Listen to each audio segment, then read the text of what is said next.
My addictions are calling, but I'm not answering.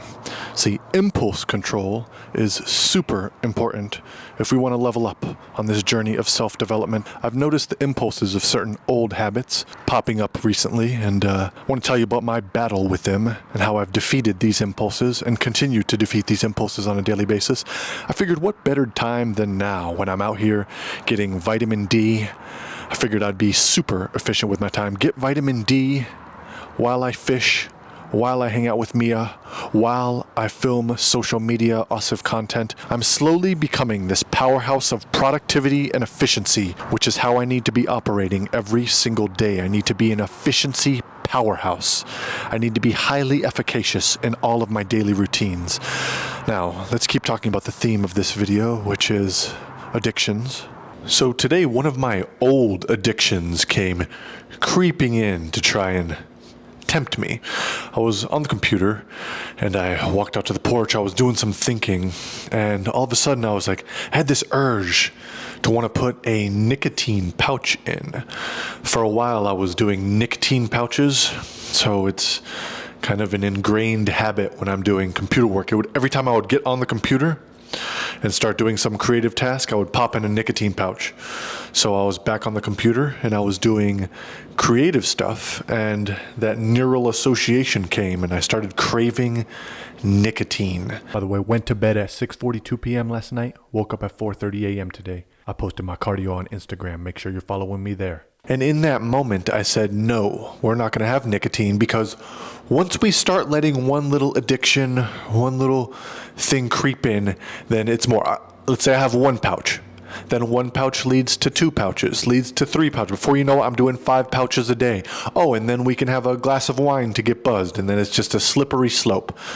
We're not doing any sort of drugs, with the exceptions of, well, I'm a fun guy.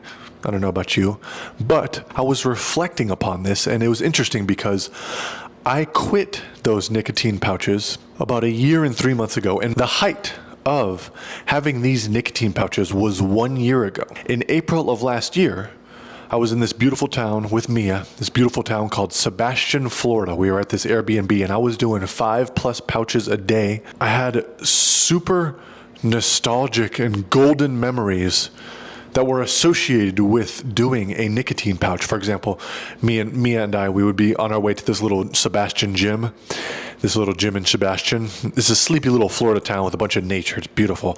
And I would pop a nicotine pouch. I'm not going to say the name, by the way, of the brand of nicotine pouch. Even if I'm getting paid, I still wouldn't do that. You can't buy me, and I'm not giving any free advertisement, but I would pop a nicotine pouch and we would go on our way to the gym. So I have these associations with like popping nicotine pouches and just having a good golden time.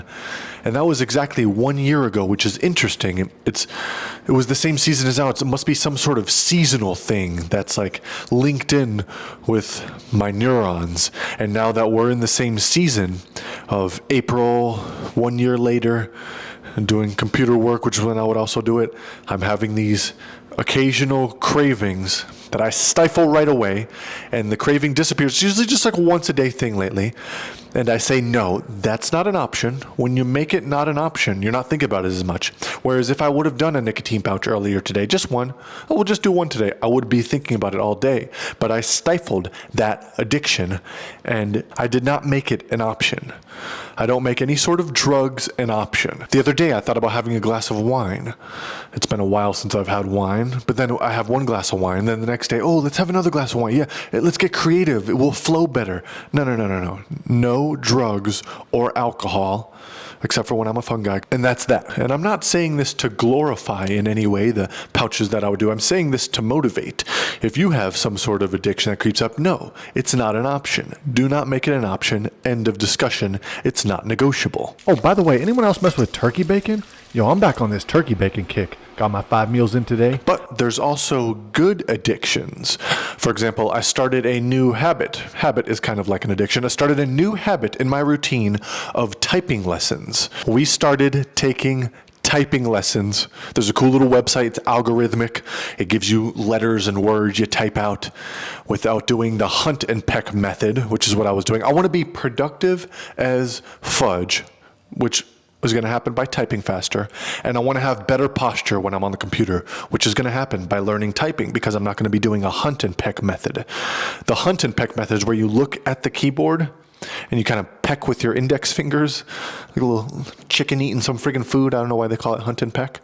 So I've been doing the hunt and peck. I want to have good posture and just not even be able to look at the keyboard, just be typing away, a productivity powerhouse with fire posture, like some sort of mechanical robot that's just primed towards being a ripped millionaire that lives in Miami and drives a Lambo and being super productive. Breaking old patterns and establishing new ones. No more hunt and peck. We're doing the, I don't remember what the method's called, but you don't have to look at the screen. It's crazy to me. How have I got my whole life and not even done that? But anyways, we're going to be a freaking productivity powerhouse, just typing away, and I have this, keep having this impulse to want to look at the keyboard as I'm doing it, but I'm like, nope, just keep staring at the screen. It's slow as fudge. As a matter of fact, today I hit a whopping 7.9 words per minute, but we're going to, starting this low, it's going to be that much more epic when we make the transformation. We're making all kinds of transformations, typing transformations. Before you know it, we're going to be doing 88 words per minute. Our bodies, before you know it, we're going to be jacked and veiny. Our money, before you know it, we're going to be providing epic levels of value and have an inflow of abundance that we never thought possible. There's all sorts of transformations that are happening during this era of self-development that I'm excited for, but slowly but surely we keep building these habits. Speaking of habits, check this quote out. One of the most effective things you can do to build better habits is to join a culture where your desired habit is the normal behavior, because new habits seem achievable when you see others doing them every day. So imagine we get to Miami, we surround ourselves with other jacked, veiny millionaires that drive Lambos. It primes our mind to think, oh, this is normal. Oh, they're doing it? And we become like them. Imagine we have a whole circle of jacked millionaires that drive Lambos and crazy Rovers and Rolls Royces to the gym. And I'm friends with them, and we're all talking. And it's not even a thing like, oh, we're all about Lambos, that's it. No. And we'll have conversations about like, yo, man, what's your pre-workout meal? What's your post-workout meal? Oh, man, what are you doing for that revenue stream? We're going to be talking about our systems and what time we wake up. Dummies will look in and think, oh, they're all just about their materialism, when really we're all about the inner work that we're doing. No, I'm sure there's some people out there who are jacked millionaires that drive Lambos that aren't about the system, but how did they get there if they didn't have these systems? So we're going to be validating ourselves with our fire systems, our highly effective systems that we're operating with, just all motivating each other. You know, on one hand, I think I want to be the only jacked millionaire that drives a Lambo, but let's not be selfish and delusional. There's other winners out there, and we're going to team up with them. We're all going to win together. There's some winners watching this video right now that are going to be leveling up with me in parallel. Shout out to y'all. Now, as far as the theme of this video about the addictions, there's one more addiction that was creeping up for a second, but I battled it, and that's a medi addiction. As you know, a couple videos ago, I said that it's been 1 year since I've medied. Was I medied when I said it's been 2 years? I just realized that. Wow, time flies. What a motivation to take advantage of this precious time that we have. It's already been 2 years since I haven't been mediing. How epic. So I battled that, just sprung up. It was a little 2 years after impulse, but nope. So I stifled that one. Haven't been thinking about median days. You guys are going to get a kick out of this. Guess why? I cannot drive anymore. So as you know, we're saving up for this epic Miami move. We're like a chess player, being highly strategical with it. We're stacking our cash. And I was excited to start this Instacart, right? Like I was telling you guys, I even got my lanyard and everything. I checked on my background today. I had a background report. It said complete. Tried to log in.